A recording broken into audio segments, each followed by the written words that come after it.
Hi everyone, কেমন আছো সবাই? আশা করি ভালো আছো। ব্রিলিয়েন্ট স্টুডেন্ট বলে কথা। আমার ফ্রেন্ড বাসের মধ্যেও পড়তে পড়তে যাচ্ছিল, আর আমি সুন্দর প্রকৃতি দেখতে দেখতে যাচ্ছিলাম। রাস্তাগুলো আসলে অনেক বেশি ভালো লাগতেছিল। সকাল সকাল অনেক বেশি সুন্দর ঠান্ডা বাতাস হচ্ছিল। তারপর তাকে বললাম, বই বাদ দিয়ে একটু আয়, আমরা ভিডিও করি।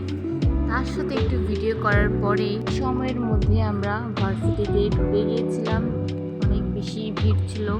তারপরে আমরা সিট খোঁজার পরে সে চলে গেছে এক্সাম দেওয়ার জন্য, আর আমি টুকটুক করে পুরো ভার্সিটি ঘোরার চেষ্টা করছিলাম। আসলে ভার্সিটিটাই অনেক বড় আর অনেক সুন্দর, যা কিছু সময়ের মধ্যে ঘোরা ইম্পসিবল।